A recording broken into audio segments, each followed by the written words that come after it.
파스칼이라는 사람이 있습니다. 파스칼 아시죠? 우리 지금 기상 예보할 때 기상 단위가 기압의 단위가 파스칼이죠. 헥토파스칼을 쓰죠. 옛날엔 밀리바 그랬는데 지금은 헥토파스칼을 씁니다.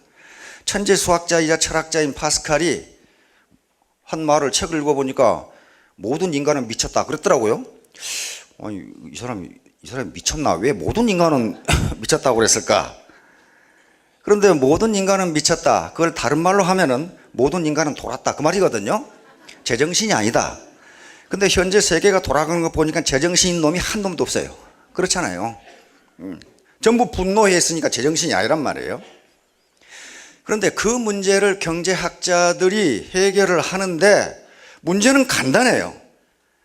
일자리를 만들고 거기에 소득을 분배해주면 그 분노가 있을 수가 없어요. 그게 지금 해답인데 문제는 일자리를 만들고 소득을 분배해 줄 수 있는 뾰족한 방법이 없다 이거예요. 아무리 연구를 해봐도 근데 연구를 하면 할수록 답은 더 안 나오는 거예요. 왜냐하면 답은 간단한 데 있거든요. 인간은 공정한 게임이 되지 않으면 분노해요. 그런데 터미는 공정한 게임을 해주도록 했어요. 하도록 만들었어요. 공정한 게임을 못하는 사람은 어떻게 합니까? 우리 박한규 회장이 입이 걸거든요. 사정없이 여기서 그냥 때려잡죠. 쥐잡듯 때려잡아가지고 공정하게 하라는 걸 하니까. 게임마당을 공정하게 만들어주는 것은 레프리의 책임입니다. 그걸 불공정하게 만들면 그건 레프리가 아니에요. 그리고 자기가 놓은 사다리를 자기가 걷어차지는 않겠지. 그렇죠? 걷어차는 게 뭡니까? 빨대로 다 빨아먹는 거거든. 그렇죠? 그렇게 되면 우리가 힘을 합해서 그 빨대를 뺏어야 됩니다. 그렇죠? 그리고 사다리를 자기 혼자 올라가겠다고 하면은 여기 있는 모든 사람들이 바지가랑이를 끌어잡고 같이 올라가자고 해야 돼요. 나는 아무 생각 없다. 그건 뭐 하는 수 없고. 그래서 파스칼이 모든 인간은 미쳤다. 그러니 모든 인간은 돌았다. 그래서 제가 하도 심심해서 우리가 얼마나 빨리 돌고 있는가 하는 걸 계산해 봤어요. 이래서 파스칼이 모든 인간은 돌았다고 그랬구나. 저는 공학을 한 사람은 아닌데요. 수학은 좋아했어요. 물리학하고 수학을. 그래서 우리가 얼마나 빨리 돌고 있는지를 계산해 봤어요. 어디 한번 비춰볼래요? 우리가 지구에 올라타고 있잖아요. 지금 자동차에 올라탄 것처럼 지구에 올라타고 있으니까 지구가 움직이면 우리도 같이 움직이는 거예요. 그렇죠? 여기 혹시 이유가 있는 사람은 나중에 조용하게 얘기해서. 저는 공학자가 아닙니다. 그런데 제가 심심해서 계산한 거예요. 그러나 크게 틀리지는 않을 겁니다. 자, 지구가 하루에 한 번 자전하죠? 자전이 뭔지 모르시는 분은 나중에 손장한테 집에 가서 물어보세요. 자전이 아침에 해가 떴다 저녁에 지는 게 이 지구가 돌아서 그런단 말이에요. 그게 한 바퀴를 돌아요, 지구가. 그게 자전이에요. 자전이에요. 그래서 지구의 반지름이 여기 있죠? 6378km니까 2파이R로 하면 둘레가 나오잖아요. 거기에 한 바퀴 도니까 24시간에 1시간에 몇 킬로 가요? 1시간에 지구가 1669kg을 달려간다고요. 이렇게 거기 타고 있는 거예요. 그러면 지구는 여기서 속도는 사실은 각속도지만 각속도 그 설명을 무지 복잡하니까 그냥 직선 운동을 한다고 가정하겠습니다. 크게 틀리지 않으니까. 왜? 돌아가니까 각속도를 계산해야 될 거 아니에요 지금. 그러나 하여간 돌든 직선으로 가든 움직이긴 움직여요. 지구가 자전만 하는 게 아니라 공전하잖아요. 1년에 태양의 한 바퀴를 돈단 말이에요. 그러니까 야구공 던졌을 때 야구공이 돌면서 저쪽으로 가는 거하고 똑같아요. 공전하는데 지구에서 태양까지가 1억 5천만 킬로미터입니다. 이걸 1천분 단위라고 그러죠. 1AU라고 그래요. 에스트로노트 유니트라고 그런단 말이에요. 1억 5천만 킬로미터인데 요것을 한 바퀴 돌면은 2파이R로 계산하면 그 둘레가 나오잖아요. 이건 물론 타운 운동입니다. 타운 운동인데 원운동 한다고 가정하겠습니다. 원운동 한다고 크게 차이가 안 나니까. 그러면 한 시간에 가는 게 10만 킬로미터 달려가요. 그러니까 이렇게 돌면서 이렇게 가는 거예요 지금. 이렇게 가는 게 돌면서 가니까 이게 보통 어지러운 게 아니죠 지금. 예? 이게 어지러운 게 아니에요. 자, 그러면 이걸로 끝나느냐? 지구는 어디에 속해요? 태양계 속합니다. 태양계가 우리 은하의 중심을 돕니다. 이렇게. 요게 가만히 있는 게 아니에요. 가만히 있으면 너무 문제가 생깁니다. 하여간 이 태양계 전체가 우리가 살고 있는 은하수 있죠? 은하수를 우리 은하라고 그럽니다. 더 갤럭시라고 그래요. 우리가 속해 있는, 지구가 속해 있는, 태양계가 속해 있는 은하, 이것이 우리 은하예요. 밤하늘에 보는 은하수 지나가죠? 이게 우리 은하입니다. 우리 은하 속에 하나의 별이 지구예요, 지금. 그러니까 태양계 전체가 또 돌아요. 여기에 이제 태양이 있으면 여기에 지구가 이렇게 돌고 있는데, 수, 금, 지, 화, 목, 토, 천, 해 이렇게 돌고 있는데, 요 태양계가 우리 은하의 중심을 이렇게 돈단 말이에요. 이렇게 전체가 돌아요. 그런데 1시간에 얼마를 달려요? 이게 79만 2천 킬로미터를 달려요. 태양계 전체가 태양을 중심으로 해서 모여있는 혹성들이 우리 은하의 중심을 해서 돌아요. 이렇게. 근데 이거 몇 년 걸려요? 이게 2억 2,500만 년 걸려요. 한 바퀴 도는데 이렇게 돌아요. 그런데 우리 은하가 또 돌아요. 가만히 있는 놈 없어요. 우리 은하가 자체 내에서 돌아요. 또 자체 내에서 돌아요. 자체 내에서 돌고, 요게 자체 내에 도는 게 회전 속도가 91만 킬로미터 아워예요. 1시간에 91만 킬로미터로 돌고 있어, 우리 은하가. 그런데 우리 은하 전체가 천문학자들의 이론에 의해서 빅뱅에 의해서 우주가 커지고 있거든요, 지금. 그러니까 우리 은하가 이렇게 커지면서 그놈이 또 돌아요. 그러니까 전부 다 도는 거죠. 그렇죠? 지구도 돌고 태양도 돌고 다 돌아, 이게. 그러니까 이게 한 놈도 돌고 있지 않은 놈이 없어요, 지금. 그러니까 지구가 자전하면서 공전하고, 이 태양계 전체가 우리 은하를 돌고 있고, 우리 은하가 지가 돌면서 빅뱅으로 커지고 있고 이런단 말이에요, 지금. 그래서 이것을 전부 각속도를 계산해야 되지만은 그건 난 모르겠고, 하여간 단순 합산하면은 1시간에 400만 킬로미터로 달리고 있습니다. 그러니까 여기 있는 분들은 전부 다 1시간에 400만 킬로미터로 돌고 있다, 그런 생각하면 돼요. 완전히 돌았다, 그 말이죠. 그런데 왜 전혀 눈이 팽팽 돌지 않을까? 그런 문제가 생기죠. 분명히 옆에 사람이 있는데 이 사람이 어디로 도망가야 되는데 가만히 있단 말이에요. 그것은 상대성 이론 때문에 그렇습니다. 같이 돌기 때문에 그래요. 같이. 나만 옆에 가만히 있고 나만 돌면은 정신이 없어요. 그렇죠? 같이 도니까 옆에 놈이 또 있어. 똑같이 돌거든요, 이게. 네, 상대성 때문에 그렇습니다. 상대성이에요. 모든 속도 또는 질량 전부 다 상대적입니다. 상대적이니까 상대성이. 오늘 제가 하려고 하는 것은 바로 죄수의 딜레마 게임인데요. 모든 사회적 문제, 인간이 살아가는 과정 자체가 모두 게임 이론으로 설명이 되는데, 그 게임 이론의 출발이 되는 게 죄수의 딜레마 게임입니다. 두 개의 회사가 광고 전쟁을 한다. 이것도 죄수의 딜레마 게임이고, 그 다음에 두 나라가 군비 경쟁을 한다. 이것도 죄수의 딜레마 게임이고, 프로야구단이 선수 숙하고서를 어떻게 할 것이냐 하는 것도 죄수의 딜레마 게임이고, 이혼한 부부가 위자료를 어떻게 나눌 것이냐, 이것도 죄수 딜레마 게임이고, 전부 죄수의 딜레마 게임이에요. 오늘 석세스 아카데미에 간다고 하는데 남편이 못 가게 한다. 어떻게 갈 거냐 말 거냐, 이 전략을 구사할 것이냐 하는 게 죄수의 딜레마 게임이에요. 모든 문제는 죄수 딜레마 게임으로 전부 귀착됩니다. 그러면 여기서 나오는 이 전략을 가지고, 게임 결과를 가지고 어떻게 하면 최선의 결과를 도출할 것이냐 하는 게 이제 게임 이론이 추구하는 바입니다. 원래 게임이라는 것은 몇 가지 규칙이 있어요. 상대가 있어요. 우리가 마루에서 두는 바둑도 게임이고, 바둑도 게임이에요. 축구장에서 하는, 운동장에서 하는 운동은 전부 게임입니다. 전부 게임이에요. 기업이 프랜차이즈를 한다 그러면 프랜차이즈 본사하고 프랜차이즈에 가입한 사람하고 전부 게임이에요. 어떻게 가격 협상을 어떻게 할 것이냐, 이런 게임입니다. 그리고 게임은 그런 식으로 무슨 특수한 경우에만 존재하는 것이 아니고요, 길거리를 걸어가면서도 게임이 이루어집니다.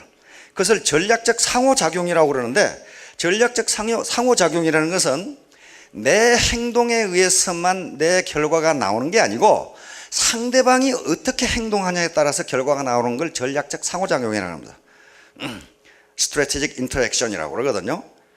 다시 말해 쉬운 예를 들면은 내가 지금 강남대로를 이렇게 걸어가는데 야 강남대로 웬 젊은이들이 그렇게 많은지 모르겠어요. 무지무지 많아. 그런데 내가 앞에서 오는 인파하고 부딪히지 않으려면 어떤 전략적 상황이 필요합니다. 어떻게 피해갈 것인가? 이쪽에 무슨 가게 차리고 있고 이쪽에 어떤 사람 찬송가 틀어놓고 동전 바구니 놔두고 있고 이걸 피해가야 되거든요.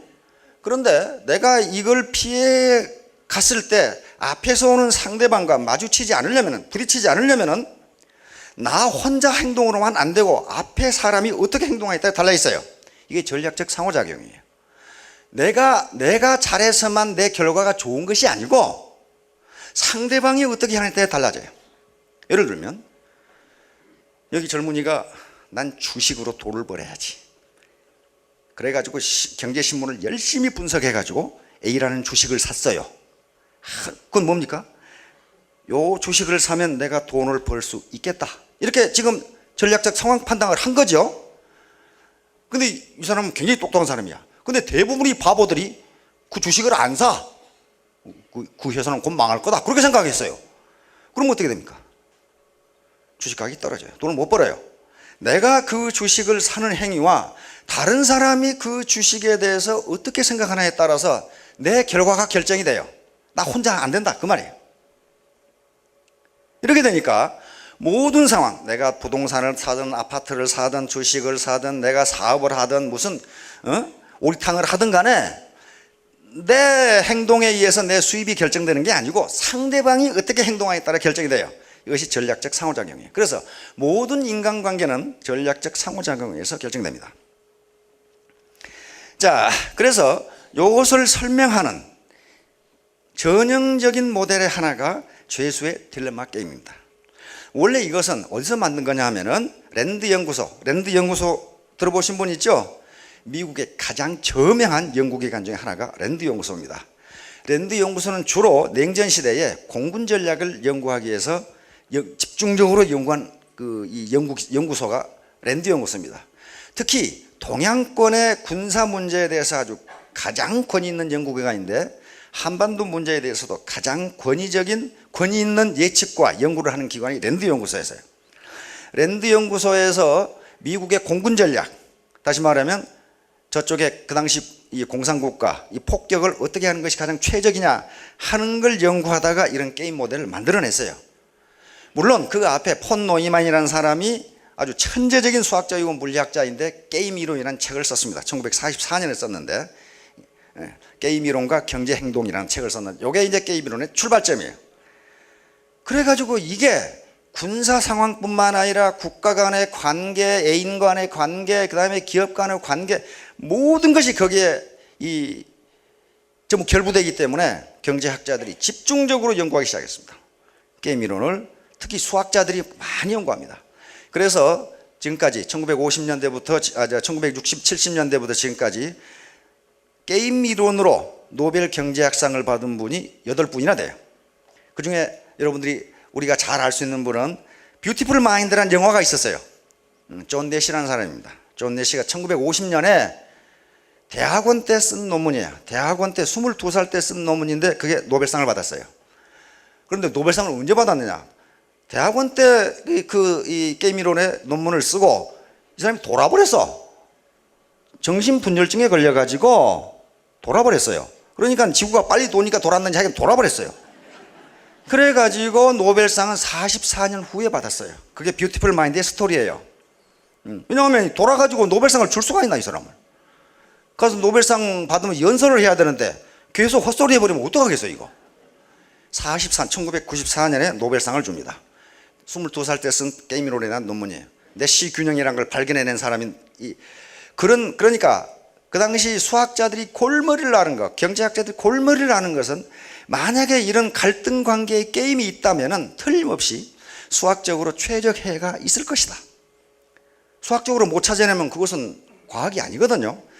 그런데 내시라는 사람이 최초로 그 수학적 답을 냈어요. 그래서 그것이 노벨상을 받았는데 그 내시 균형입니다.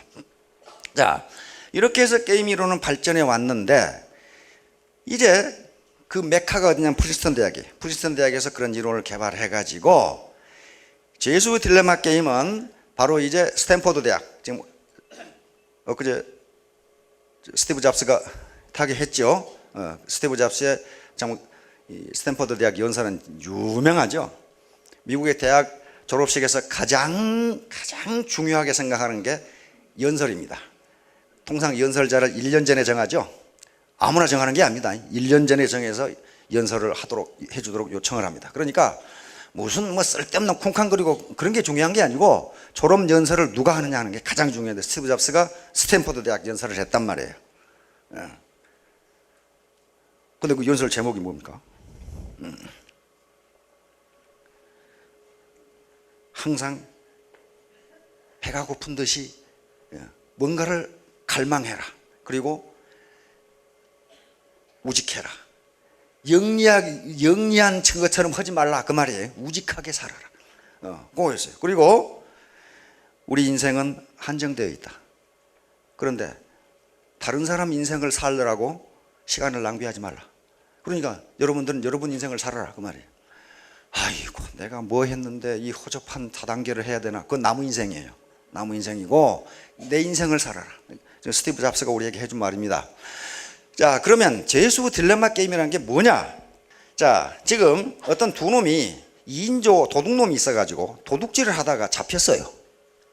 도둑질을 하다가 잡혔는데 검사가 취조를 하다 보니까 요놈들이 전번에 미제 사건으로 있는 살인 사건의 용의자 같다 하는 심정이 들었어요. 지금 도둑질하다 걸린 거예요, 지금. 그러면 검사는 요놈들이 전번에 해결하지 못한 살인 사건의 용의자 같다. 그러면 그걸 캐내려고 하겠죠. 그러면 검사는 두 놈을 분리신문할 겁니다. 둘이 입을 못 맞추도록. 그렇죠?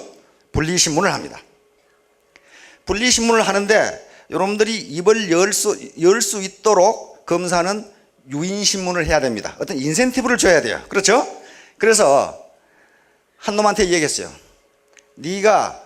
네가 자백하지 않는데 저놈이 자백하면 자백한 놈은 징역 1년, 자백 안 한 놈은 유증죄까지 해서 징역 10년.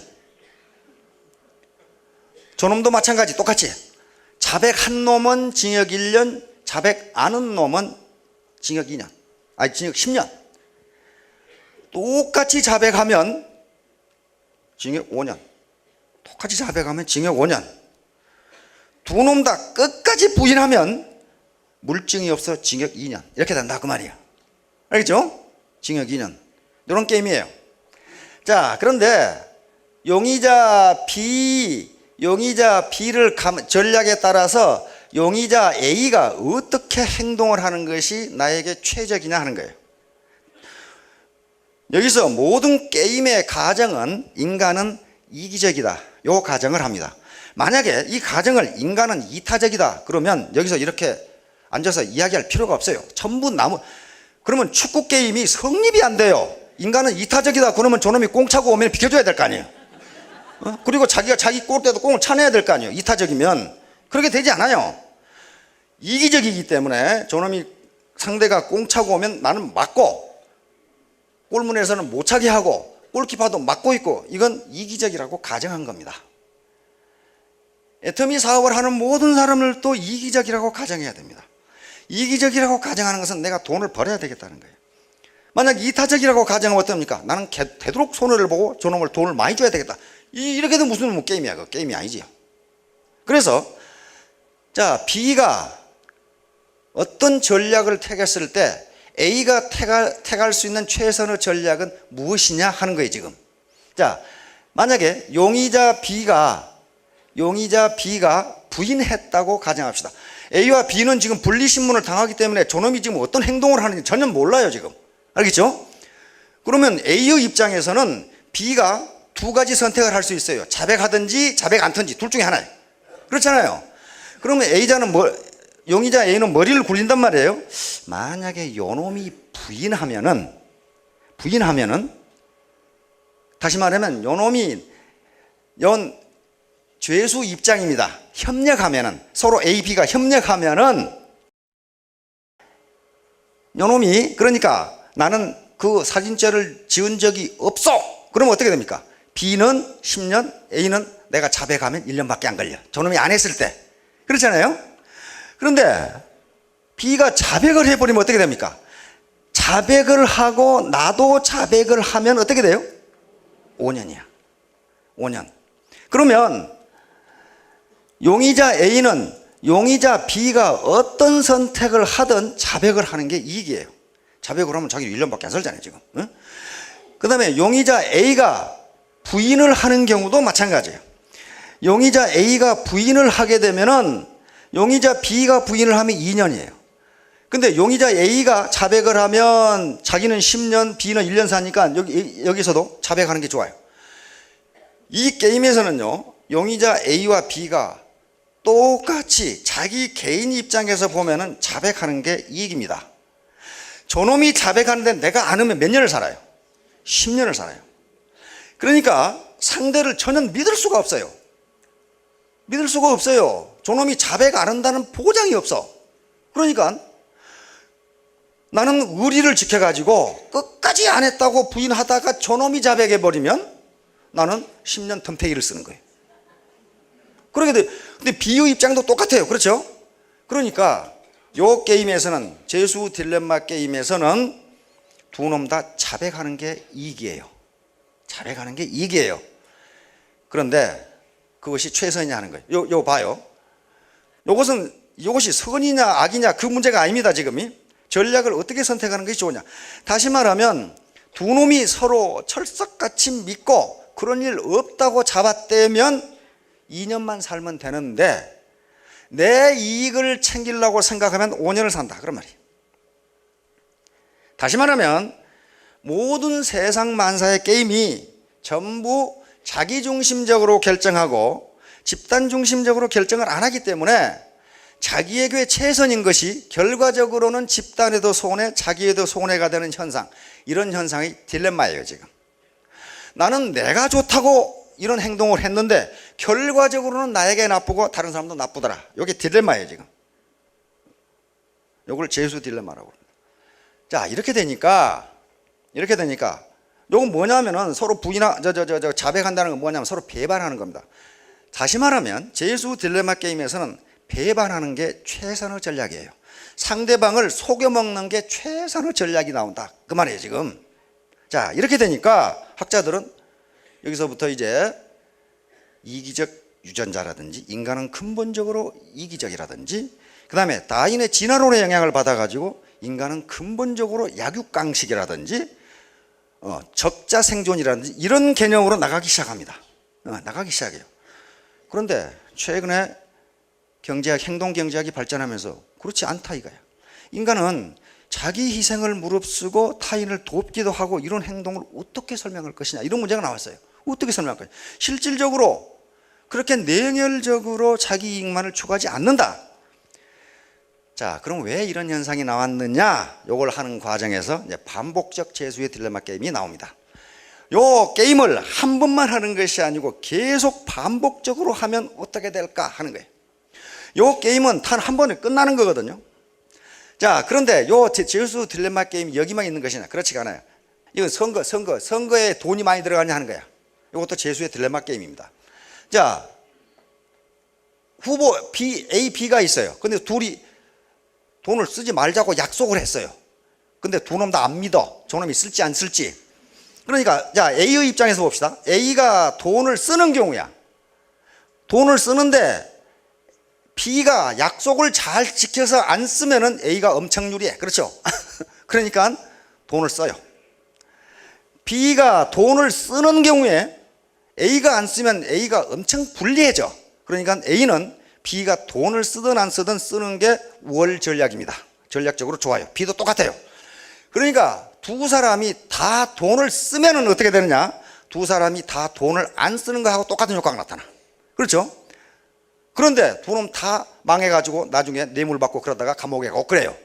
다시 말하면 서로 믿고 Y라는 전략, 서로 돈을 쓰지 말자 해서 안 쓰면은 괜찮은데 두 놈 다 상대방을 못 믿어가지고, 두 놈이라 해서 미안한데 두 분 다 상대방을 못 믿어가지고 돈을 똑같이 쓰게 되면 안 쓴 것과 똑같은 효과가 나타난다 그 말이에요.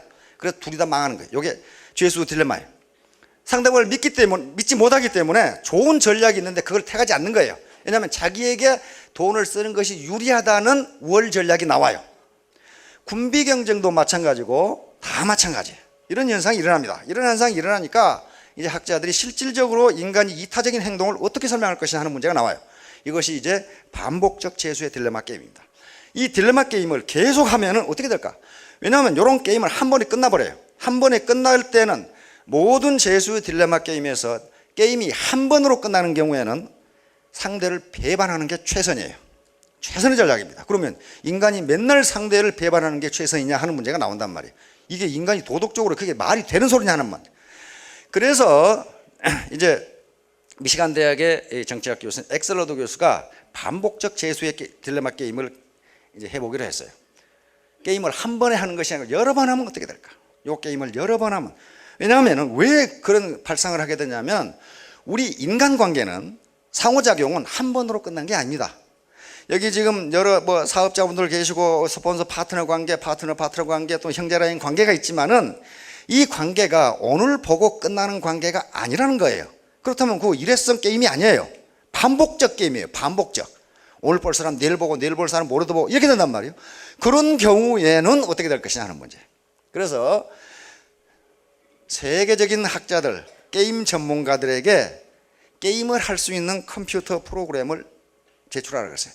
당신이 가장 이익이 된다고 생각하는 프로그램으로 제출하라.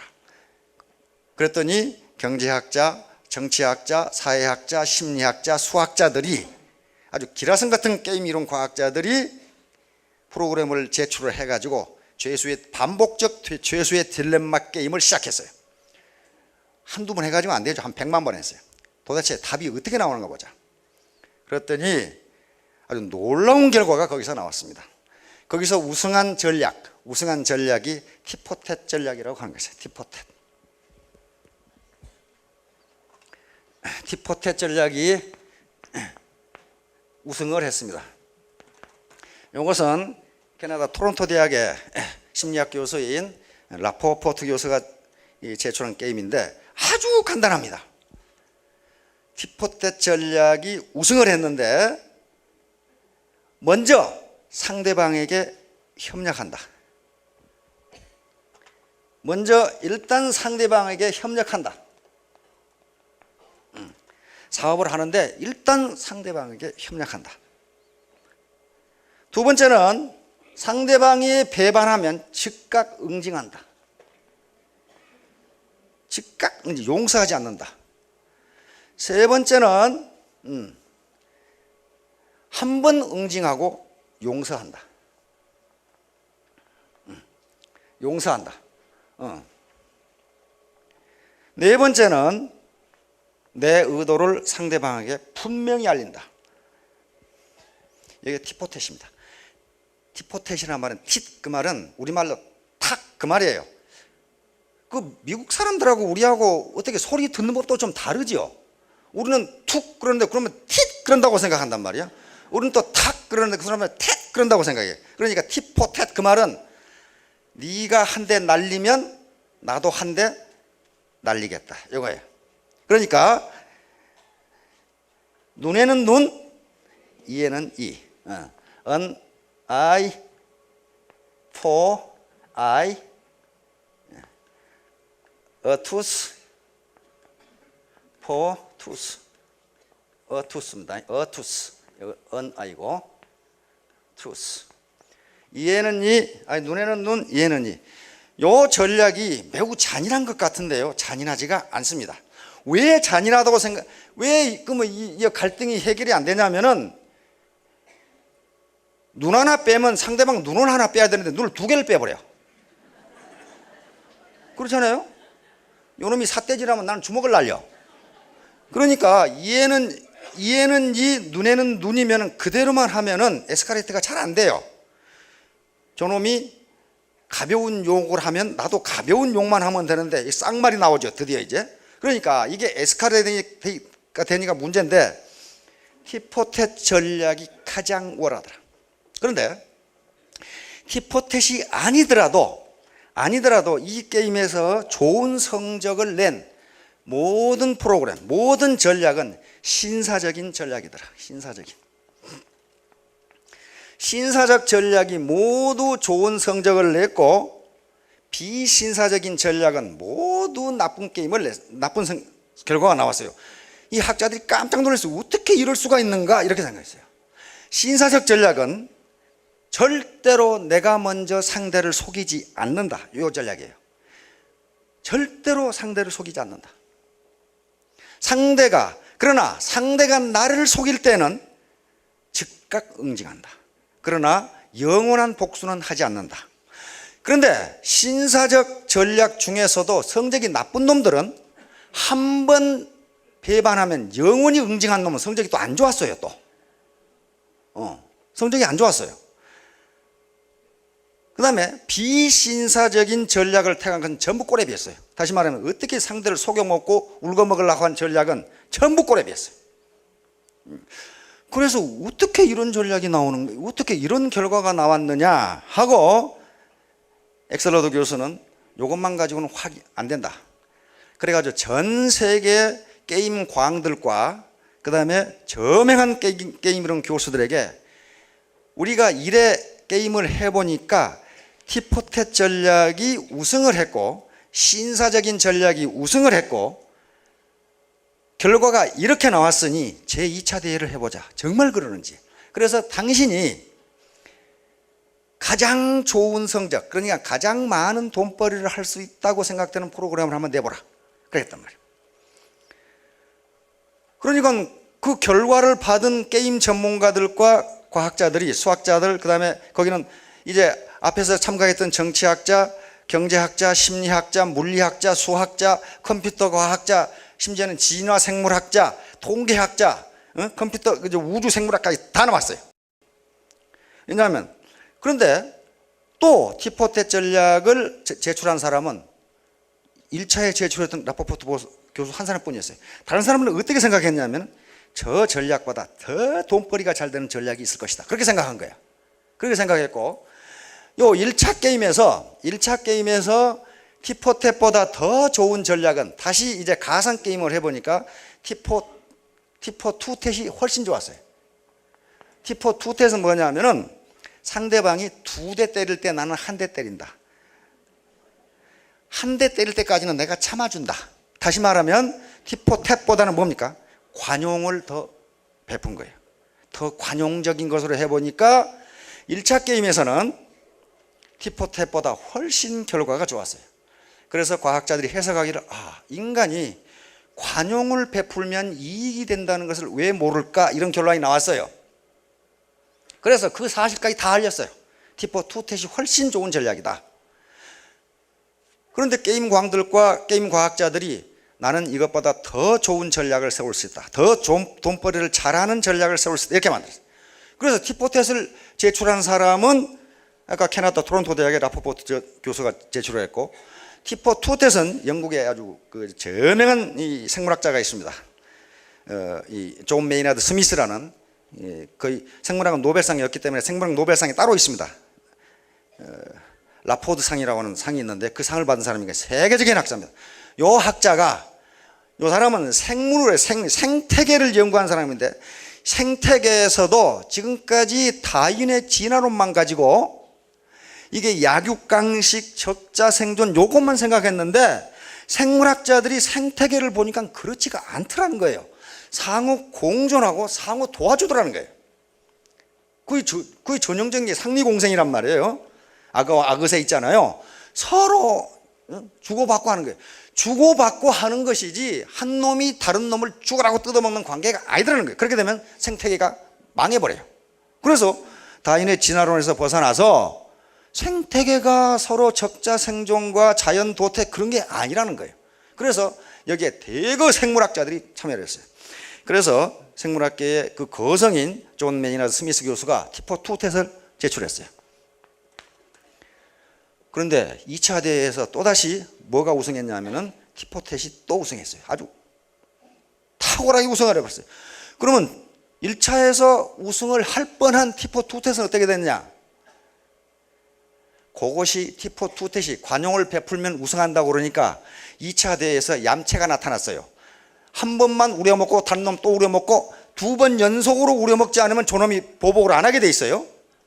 그러니까 한 대 때리고 가서 안 치고 가만히 있다가 또 이놈 한 대 때려서 우려먹고 이런 놈이 나타나요. 야, 인간 세계하고 똑같죠. 봐주면 나중에 또 저질러. 그래서 2차 대회에서 티포2텟이 성적이 형편없어. 계속 뜯어먹혀 그냥. 그 얌체한테 한 번 뜯어먹고 도망갔다가 한참 있다 또 뜯어먹고 이런 현상을 계속해요. 나중에 결과를 분석해 보니까 뜯어먹힌 놈도 망하고 뜯어먹은 놈도 망했어요. 나중에 집중 공격을 받아가지고 뜯어먹은 놈은, 그러니까 뜯어먹은 놈이 잘 됐으면 좋은데 저도 성적이 형편없어요. 형편없고 그 관용을 베푼 놈도 성적이 형편없어요. 뜯어먹혀가지고 이런 현상이 나타난 거예요. 그래가지고 티포2텟이 또 우승을 했어요. 이거 티포텟이, 다시 말하면 나는 상대에게 무조건 협력한다. 그러나 상대가 일단 배반하면 즉각 응징한다. 그러나 응징이 영원히 계속되지 않고 즉각 용서한다. 그리고 상대에게 내가 어떤 전략을 택하는지, 내가 어떤 행동 규칙을 가지고 행동하는지를 분명하게 알린다. 여기 우승했어요. 여기 또다시 우승했어요. 그래가지고 그러면 이게 이제 협력이에요. 그런데 이런 신사적 전략과 신사적 전략이 600점 만점인데 전략이 만다는 경우, 즉 상호 협조하는 프로그램, 상호 협조하는 게임이 이루어지는 경우에는 둘 다 600점을 얻었어요. 그런데 이쪽에 비신사적인 뜯어먹으려고 하는 프로그램에서는 뜯어먹는 놈은 200점밖에 못 얻고 뜯어먹힌 놈은 400점을 얻었어요. 그러니까 어떤 게임에서든지 신사적인 프로그램 그리고 관용을 베풀고 용서를 하는 프로그램이 항상 이겼어요. 여기서부터 세계 저명한 과학자들이 다 과연 협력과 용서, 관용이 무엇인가에 대해서 집중적으로 연구하기 시작했고 수백 편의 논문이 쏟아져 나오고 저서가 쏟아져 나옵니다. 그런데 거의 모든 생물학계라든가 인간 세계에서 해보니까 거의 모든 게임 모델에서 협력하는 게임, 신사적인 전략을 택하는 편이 항상 이기더라는 결과가 나왔어요. 항상 상대방을 속이고 뜯어먹으려고 하는 프로그램은 항상 맨골에 비었어요. 이런 이상한 현상이 나타난 거예요. 다시 말하면 티포텟이라는 것은 주고받기예요. give and take예요. give and take. 이 관계가 만약에 인간을 이타적이라고 가정을 해버리면 티포2텟이 낫죠. 또 티포3텟이 낫고, 그런데 그렇게 가정하니까 어떻게 되느냐? 조직이 엉망진창이 되더라는 거야. 엉망진창이 돼. 저놈은 물러터진 놈. 이렇게 된다는 거야. 근데 그 물러터진 놈이 좋은데 그 물러터진 놈을 우려먹는 놈이 나타나더라는 거야. 그걸 이제. 그래가지고 저도 망하고 물러터진 놈도 망하고 다 망하더라는 거야. 그래서 give and take. 주고받는 관계. 인간관계라는 게 give and take다. 이게 인간관계가 매우 고상한 말로 되는 게 아니고, 내가 이 아가씨를 사랑한단 말이야. 근데 말로만 사랑한다 뭐한다 그러는데 국수 하나도 안 사줘.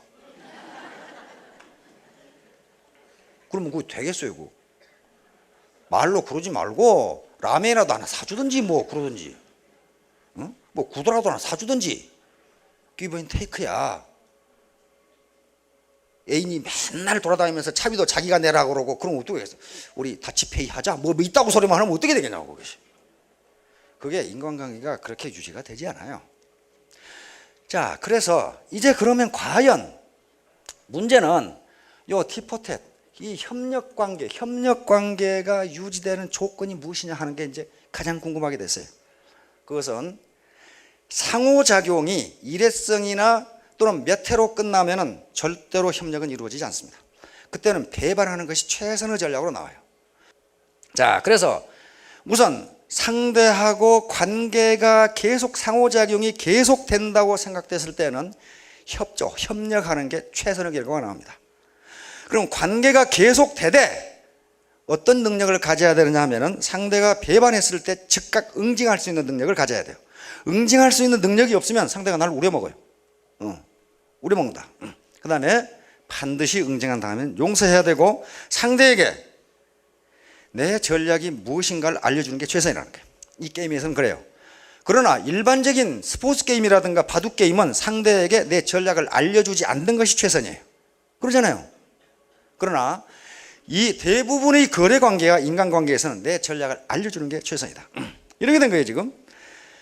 그것이 1차 대전 때 말이죠. 1차 대전 때 여기 군대 갔다 오신 분들 알겠지만 1차 대전은 참 지루한 전쟁이었습니다. 참호전이 계속돼요. 참호. 양쪽에 독일군하고 이쪽에 영국군 프랑스군이 참호를 파놓고 그 당시 소총 사거리라는 게 몇 메터 되지도 않기 때문에 서로 욕설 퍼붓고 욕하고 다 들릴 정도로 이렇게 있었어요. 참호 속에서 계속 대치하고 있었습니다. 그런데 최근에 그 참호전을 묘사한 역사 기록이 나왔죠. 그런데 실제로 독일 병사와 이쪽에 연합군 병사들이 전쟁을 안 했어요. 뻔히 상대방이 앞에 이렇게 지나가는데 총을 쏘는 놈이 없어. 그러면 독일군이 지나가도 연합군이 총을 안 쏘고 연합군 쫄병들이 총을 안 쏘고 연합군이 지나가도 독일 놈들이 총을 안 쏴. 총을 안 쏴요. 그것이 상호 생존 전략인데 그 시스템이 저끼리 만들어졌어요. 자연스럽게. 왜냐하면 상관관계가 계속돼. 그런데 만약에 어느 한 놈이 어기는 경우, 다시 말하면 연합군이 독일군 병사를 한 놈을 쏴주겠다. 그러면 독일군들이 연합군을 두 놈을 쏴 죽여. 응징 능력이 있어. 응징 능력이. 그러니까 상호 공격을 안 하는 거예요. 그리고 내 응징 능력이 있다는 것을 양쪽에서 보여줬어요. 저격수들이 상대편의 타겟에 놓고 정확하게 저격을 하는 거예요. 사람을 쏘는 게 아니에요. 그 말은 무슨 말이에요? 너희들이 도발하면 이렇게 정확하게 응징한다. 그러면 연합군은 상대방 타겟에 대해서 포를 정확하게 쐈어요. 우리도 마찬가지다. 다시 말하면 위에서 장군들은 공격하라고 난리인데 사병들은 암묵적으로 우리 서로 죽이지 말자 이런 거였어요. 왜? 상관관계가 계속돼. 그리고 상호 뭘 가지고 있어요? 응징 능력을 가지고 있기 때문에 상대방이 배반을 못해요. 전쟁에서도 그런 게 있어요. 전쟁에서도 그 현상이 많이 나타났어요. 1차 대전 때. 자, 이와 같이 우리가 얼른 보면은 상대방을 등쳐서 우려먹는 게 나에게 이익이 될 것 같은데 그것이 자기 입장에서는 최선의 전략으로 보이는데 결과적으로는 자기에도 안 좋고 상대방에도 안 좋고 조직 전체에 안 좋더라. 이런 결과가 나왔어요. 자, 그래서 엑설러드 교수는 다음과 같이 조언을 하게 됩니다. 조언 1번 한번 먼저 협력하라. 절대로 먼저 배반하지 말라. 이거 굉장히 간단한데 아니지 더 좋은 게 있겠지. 그런데 2차 대회에서 티포텟을 약간 변형해가지고 저 자기에게 이익이 되도록 한 전략을 짠 프로그램은 전부 다 하이 밑에 쳐졌어요. 그 다음에 배반할 때는 즉각 응징하라. 봐주지 말라는 거예요. 근데 응징하되 눈에는 눈, 그 이하로 하라는 겁니다. 저놈이 눈 하나 빼니까 저놈 눈을 두 개를 빼버리면 그걸 메아리 효과라고 그래요. 에코 이펙트라고 그러는데 점점 보복이 심해져 가지고 나중에 둘 다 망하더라는 거예요. 둘 다. 그러니까 저놈이 눈을 두 개를 빼면 나는 한 개 반만 빼라. 그 말이에요 지금. 응징을 하되 더 크게 대로 받고 말로 주지 말라. 관용을 베풀어라 그 말이에요. 그 다음에 한 번 응징한 후에 용서하라. 다시 말하면 프로그램을 돌려보고 게임을 해보니까 영원히 보복하는 놈은 그놈이 또 망하더라는 거야. 그 다음에 자신의 의도를 분명히 알려라. 리더면은 내 방침은 물러 터져가지고 저 사람이 이 속셈이 뭔지 모르면 안 된다는 거예요. 분명히 알려주는. 나는 이렇게 내 원칙은 이거다. 이걸 벗어난 놈은 나는 반드시 응징한다. 알려주라. 자, 조언 2 한번 볼까요? 조언 2. 남의 성공을 질투하지 말라. 요거 괜찮을 것 같은데 다 몰라요. 왜 질투하지 말라 그러냐. 질투한 놈은 다 실패했더라 그 말. 질투한 놈은 질투하는 건 뭐냐면 남의 성공, 사다리를 올라가는데 같이 올라가면 되는데 앞에 올라간다면 끌어내리고 지가 올라가려고 한다 그 말이에요. 그럼 두 놈 다 떨어지더라. 그런 말이에요, 지금.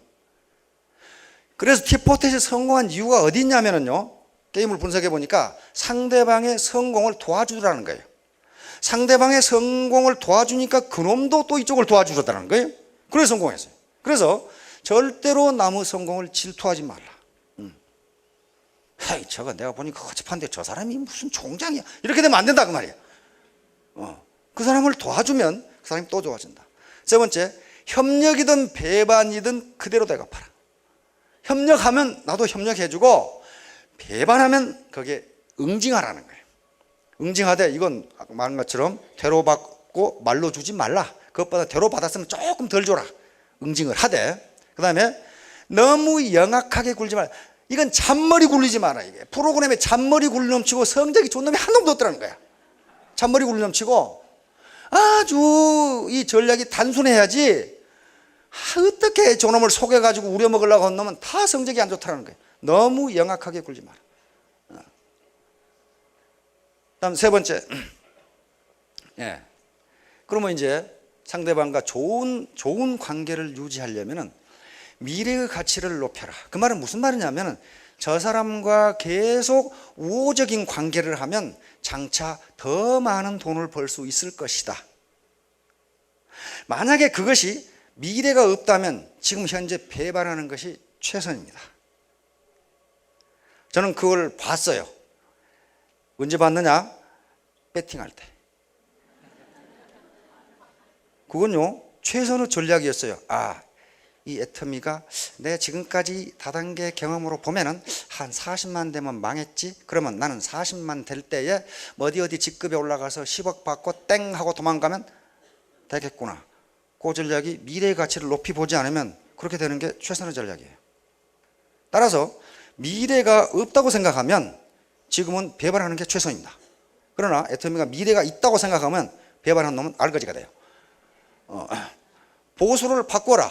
보수를 바꾸라는 것은 뭐냐 하면은 협력했을 때 얻는 것이 많고 배반했을 때는 깡통 찬다. 그 말이에요, 지금. 배반했을 때 당신은 반드시 응징을 당한다. 그 응징이 당신이 배반해서 얻은 것보다 응징 당했을 때 잃는 것이 더 많을 것이라는 것을 보여주라. 그 말이에요, 지금. 그 다음에 서로에 대한 배려를 가르쳐라. 이걸 굉장히 강조합니다. 상호 배려하면 윈윈 게임이 될 수 있다는 것이 게임을 100만 번을 해보니까 나오더라는 거예요. 그 다음에 호혜주의를 가르쳐요. 호혜주의는 이건 무지무지하게 중요한 거예요. 가장 강조하는 게 호혜주의예요. 누이 좋고 매부 좋고. 그렇게 되지 않으면 암만 배려를 가르쳐도 안 되더라는 거예요. 내가 상대를 배려했을 때 나에게도 이익이라는 게 돌아와야 그 배려가 오래 가더라는 거예요. 아까 애인 관계가 오래 가는 것이 뭐냐면은 기브인 테이크 관계. 아무리 연인 관계여도 내가 상대를 배려하면 상대도 나를 배려해 줘야 그 관계가 오래 가더라는 거예요. 이게 호혜주의예요. 호혜주의. 이게 티포텟이 호혜주의입니다. 때리면 때리고 안 때리면 안 때리고 같이 이렇게 하는 거란 말이에요. 자, 그래서 마지막으로 그러면 용서가 무엇인가? 황금률 한번 해보세요. 예, 이게 황금률입니다. 학자들은 이것을 황금률이라고 썼습니다. 즉 모든 도덕가치 중에서 가장 최상의 도덕가치이고 가장 기본적이면서도 인간이 이것만 지키면은 사회는 훨씬 더 행복해진다 하는 게 황금률이다. 골든룰이라고 그렇게 붙였어요. 골든룰은 그렇게 어려우면 안 되죠.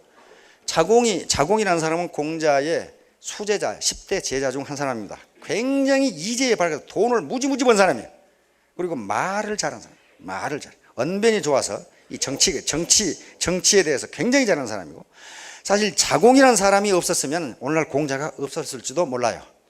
그 당시 공자의 유가는 제자 100가 중에 하나에 불과했고 묵가와 그 당시 도가 밀리고 있었어요.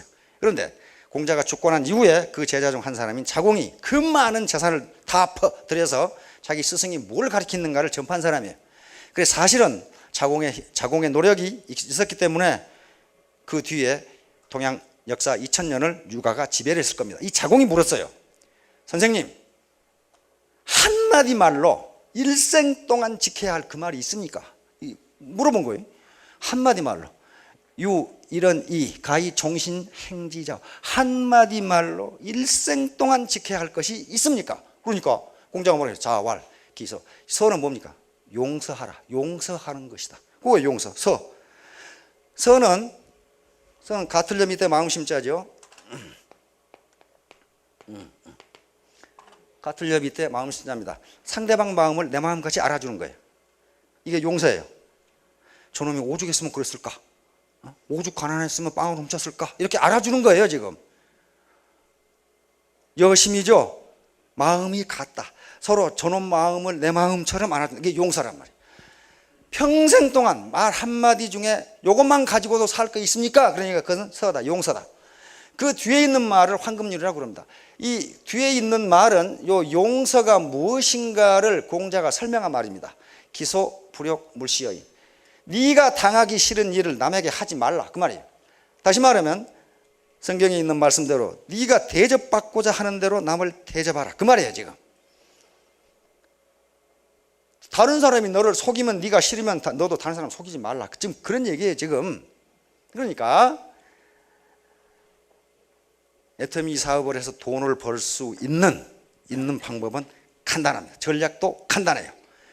첫째, 일단 무조건 파트너, 스폰서 서로 협력하라.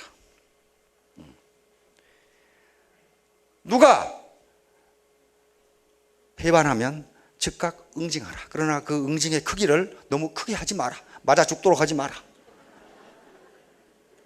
그런 다음에는 즉각 용서하라. 그리고 리더 입장에서 또는 스폰서 입장에서 있으면 내 행동 규칙이 무엇인지를 상대방이 분명히 알게 하라. 이거 간단합니다. 그리고 상대의 성공을 질투하지 말라.